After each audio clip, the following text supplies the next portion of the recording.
Subscribe now and press the bell icon.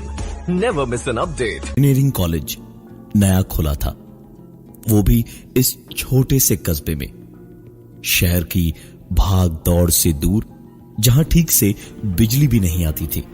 वहां पर एक नया प्राइवेट इंजीनियरिंग कॉलेज न सिर्फ शहर से यहां एक नई सोच लाता, बल्कि एक रास्ता भी बनाता छोटे शहर से बड़ी दुनिया की ओर।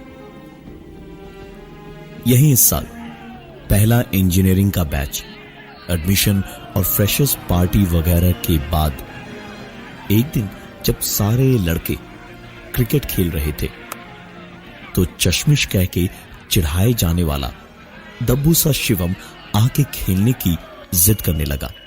उसे खिलाया तो गया, लेकिन सिर्फ फील्डिंग करवाने को। एक शॉट लगा तो बॉल जाकर सीधा उस घर के अंदर गिरी जो कॉलेज के मैदान के ठीक जरा सा ही बाहर था। शिवम को इशारा किया गया कि जा बॉल लेकर आ जाए, पर वो अकेले जाने को कतई तैयार नहीं था। लिहाजा उसके साथ विकी भी गया। दोनों ने पहले बाहर ही गेंद ढूंढी, लेकिन वहां मिली नहीं तो अंदर गए। अंदर घुस के उन्होंने खुद को एक बड़े से कमरे में पाया जो बाहर की चिलचिलाती धूप और भयानक गर्मी में भी बेहद सुकून देने जैसा ठंडा था। विकी ने इधर उधर बॉल को ढूंढा और ढूंढते हुए ऐसे ही एक धुन सीटी की बजाई।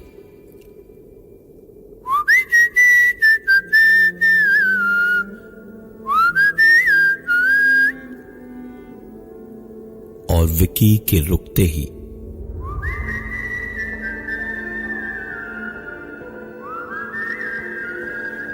विकी ने सुनते ही शिवम से कहा, ए चश्मिश, तूने सुना? शिवम ने पलट के पूछा, क्या? विकी ने फिर सीटी बजाई।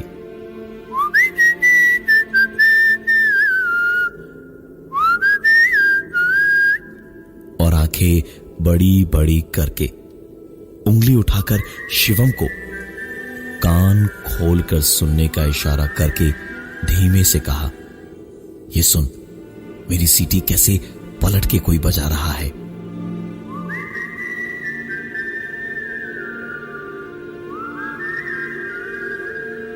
सीटी एक बार फिर गूंजी और विकी ने शिवम से कहा, मैंने इस मकान के बारे में सुना है कि यहां काफी साल पहले एक ऐसी औरत रहती थी जिसका उसके पति को मारने के बाद यह मकान उससे छीन लिया गया था, और जब उसके 18 साल के बेटे को उसकी आंखों के सामने मार दिया गया तो उसने इसी मकान में आत्महत्या करके कहा कि वो हमेशा यहीं रहेगी अपने बेटे के साथ।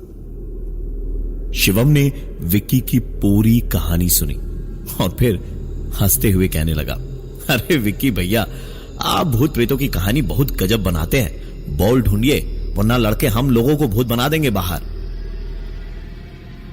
शिवम की बात खत्म भी नहीं हुई थी कि एक आवाज दोनों ने सुनी।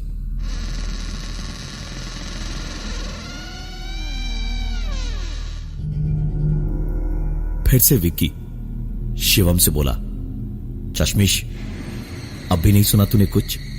उस कमरे से आवाज आती हुई सुनी कि नहीं? शिवम ने कहा, विक्की भैया, आवाज तो हमें भी आ रही है। विक्की ने उसके बाद कुछ बोला नहीं, लेकिन डरते डरते उस कमरे की ओर दबे कदमों से बढ़ने लगा। अंधेरा थोड़ा ज्यादा था, ना ही वहां उसे शिवम दिखाई दे रहा था और ना ही कमरे में कोई खिड़की जिससे बाहर की कोई रोशनी अंदर आ रही हो। विक्की जैसे ही दरवाजे के पास पहुंचकर अंदर झांकने गया तो किसी ने उसे जोर का एक धक्का मारा और वो सीधा कमरे के अंदर गिरा। दरवाजा उसके पीछे से वैसी ही आवाज करता हुआ बंद हुआ। विक्की बुरी तरह चीखने चिल्लाने लगा और उसी के बीच में उसकी आवाज को एकदम से चुप करवाती हुई एक आवाज विक्की के कानों में गूंजी। शोर मत मचाओ यार।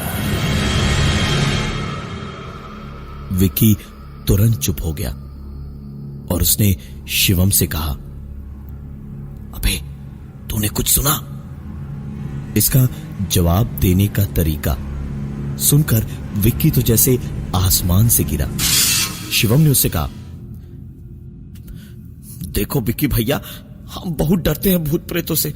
रात को ना हम अकेले नहीं सो पाएंगे तो तुम्हारी भी नींद हम खराब कर देंगे। बता ही दे रहे हैं, बॉल हमको मिल गई है, अब चलो यहां से। फर्जी में हमको डराइए मत, समझे? शिवम बॉल को हाथ में लिए हुए वहां से बाहर निकला और पीछे पीछे विक्की भी। बाहर आकर दोनों ने देखा कि अंधेरा हो चुका था। सारे लड़के वापस जा चुके थे। विक्की अपने हॉस्टल के रास्ते निकल पड़ा और शिवम अपने रास्ते हो लिया। देर रात खाने पीने के बाद रोज की तरह विक्की पढ़ने बैठा तो कुछ पढ़ते पढ़ते उसने उसको रट्टा मारना शुरू किया और रट्टा मार के पढ़ते पढ़ते विक्की के कानों में एक बार फिर वही आवाज साफ साफ सुनाई दी। कहा था ना, शोर मत मचाओ। विक्की तुरंत पलटा, लेकिन उसके पीछे या अगल बगल कोई नहीं था।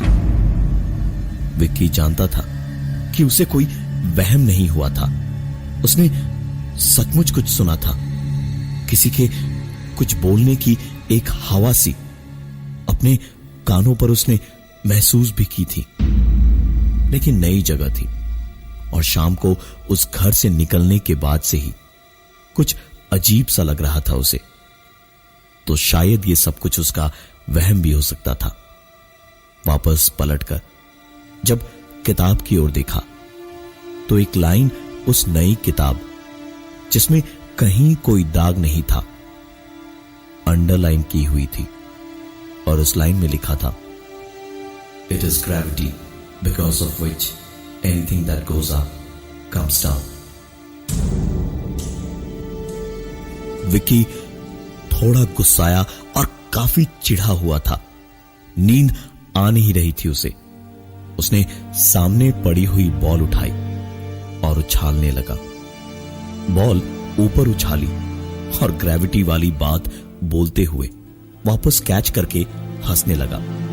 It is gravity because of which anything that goes up comes down. उसने फिर बॉल उछाली और कैच किया। फिर से बॉल उछाली, लेकिन इस बार बॉल वापस नीचे नहीं आई।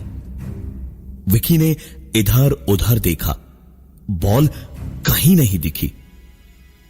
विक्की झुक करके नीचे बॉल ढूंढ ही रहा था जब एक बार फिर उसके कानों के पास वही आवाज आई, शोर हो रहा है, खेलो मत यहां।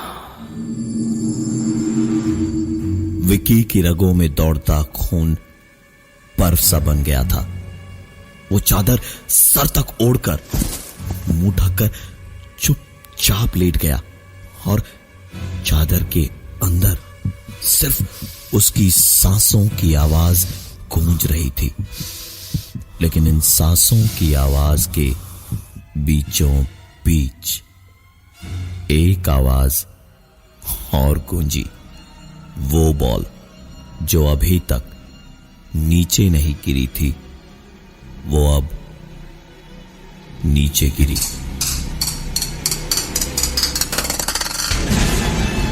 बॉल के नीचे गिरते ही विकी अब खुद को रोक नहीं सकता था।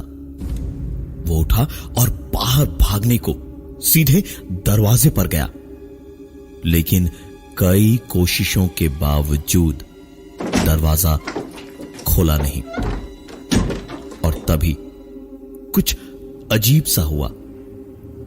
विकी का दिमाग, उसका शरीर उसके काबू में नहीं रहा। उसका पूरा बदन ठंडा सा पड़ गया। वो चाह कर भी खुद की मर्जी से अपनी आंखें भी इधर उधर हिला नहीं पा रहा था। विक्की जैसे किसी के इशारों पर किसी मशीन की तरह वापस पीछे पलटा और धीमे धीमे चलता हुआ चुपचाप अपने बिस्तर तक आकर लेट गया। आकर चादर ओढ़ के एक बार फिर सर तक खुद को ढक कर लेट गया और अब चादर के अंदर जैसे वापस होश में आया और चादर के अंदर सिर्फ सांसों और हल्की सी धड़कनों की आवाज ही सुनाई दे रही थी। ऐसे ही लेटे हुए विक्की ने उस अंधेरे कमरे में एक हल्की सी आवाज सुनी। पतली सी चादर के अंदर अंधेरे कमरे में साफ दिखाई दिया कि किसी ने टॉर्च जलाई और विक्की ने चादर के अंदर अपनी आंखें बंद कर ली, लेकिन अंधेरे में बंद आंखों से भी उसे समझ में आया कि वो टॉर्च की रोशनी धीमे धीमे उसके पैरों से सर तक आई और फिर कुछ देर वहीं रह के वापस पैरों तक चली गई। घड़ी में बीतता हुआ एक एक सेकंड भी सालों जैसे लग रहा था कि उसी वक्त उसकी सांस में सांस आई, क्योंकि सारे दोस्तों की आवाज एक साथ सुनाई दी उसे। Happy birthday to you, happy birthday to you. Vicky को अब समझ आया कि उसको कैसे बेवकूफ बना के सबने उसको परेशान किया और वो चादर हटाता हुआ बोला, अरे यार तुम सबने मेरी जान। अपनी बात विक्की पूरी भी नहीं कर पाया, क्योंकि कमरे में विक्की के अलावा और कोई नहीं था। विक्की सब कुछ भूल कर उठा और अपने कमरे से बाहर भागा और इस बार दरवाजा एक झटके में खुल गया, लेकिन बाहर सारे दोस्त सचमुच खड़े थे, लेकिन सबके मुंह हैरत से खुले थे, क्योंकि दरवाजा अपने आप खुलता देखकर सबके सब हैरान थे।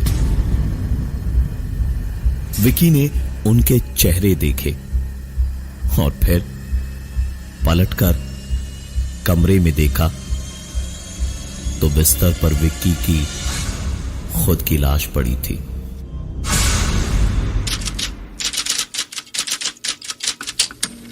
सिर्फ बॉल लेने उस घर में घुसे तो क्यों कोई भी आत्मा या कुछ और उन दोनों को मारेगा।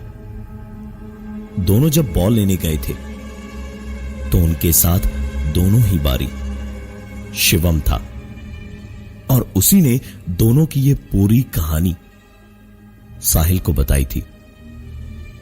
अब शिवम की बताई हुई सारी बातें वैसी की वैसी लिख तो दी, लेकिन कहीं न कहीं कोई एक चीज थी जिसके लिए उसे अजीब लग रहा था कि कुछ शायद कहीं न कहीं बाकी रह गया है। साहिल लेटे लेटे सोच ही रहा था जब लाइट्स ऑफ हो गई। कॉलेज गेस्ट हाउस के कमरे का पंखा धीमे धीमे चरमराता हुआ बंद हुआ और साहिल दरवाजा खोलने को बिस्तर से उठकर दरवाजे को खोलने की कोशिश करने लगा। दरवाजे की कुंडी ढूंढने को साहिल दरवाजे पर हाथ चलाने लगा, लेकिन उस पर कुंडी थी ही नहीं। और उसी वक्त एक आवाज ने साहिल के कानों में आकर धीरे से कहा, शोर मचाना ताकि मैं तुम्हारा शोर हमेशा के लिए बंद कर सकूं।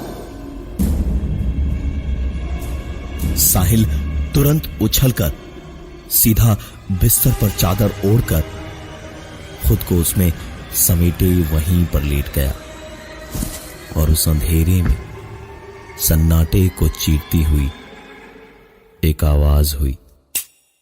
एक टॉर्च ऑन हुई और उसकी रोशनी में किसी ने साहिल के सर से पैरों तक लाइट मारी और फिर पैरों से उसके सर तक। साहिल के कानों में एक और आवाज आई, उन दोनों ने मेरे घर में पैर रखा था और अब तुमने भी, तो अब तुम्हारी बारी है। विकास को ये बात सुनने के बाद अपनी जिंदगी के इन आखिरी पलों में सब कुछ समझ आ गया। शिवम उन दोनों लड़कों के साथ उस घर में घुसा था और साहिल के साथ भी। शिवम ही साहिल के पास खुद उसे पूरी बात बताने आया और शिवम या कोई भी इंसान कहानी सिर्फ वहीं तक बता सकता था जहां विक्की या वो दूसरा अपने रूम तक पहुंचा था।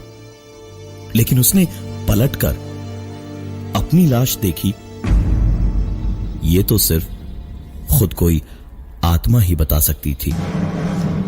साहिल वहां से चीखता हुआ बाहर दरवाजे को जोर की आवाज से तोड़ता हुआ निकला और कॉरिडोर में पागलों की तरह भागता रहा।